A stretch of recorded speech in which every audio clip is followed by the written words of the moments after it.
Perkembangan ekonomi digital di Indonesia mengalami lompatan yang cukup tinggi di era pemerintahan Joko Widodo. Tidak hanya menyasar sektor bisnis yang besar, digitalisasi ekonomi juga merambah ke sektor UMKM yang menjadi tulang punggung ekonomi nasional.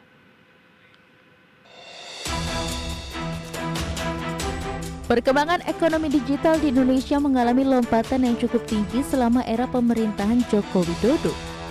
Dalam 10 tahun terakhir, ekonomi digital diakui menjadi salah satu pilar pertumbuhan ekonomi nasional.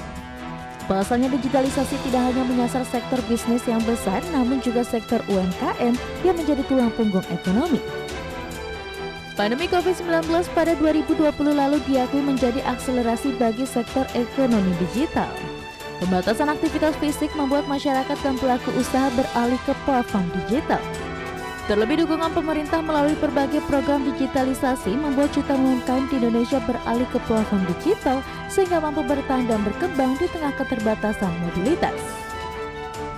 Selain itu, aktivitas transaksi pembayaran menggunakan sistem pembayaran digital yang terus berkembang penggunaannya dinilai sangat mempermudah para pelaku usaha dan konsumen dalam bertransaksi.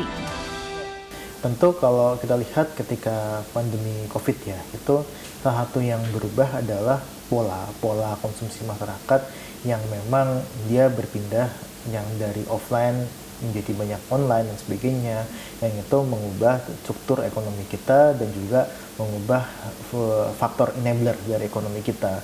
Sejak tahun 2000-an. GoFood belum lama sih, sekitar 5 tahunan GoFood. Oh, cukup membantu banget, Pak. Sebenarnya QRIS itu yang mempermudah untuk ngembaliin nih ya uang kalau mereka beli itu, kadang saya kan nggak punya receh. Dengan adanya QRIS ya membantu lah.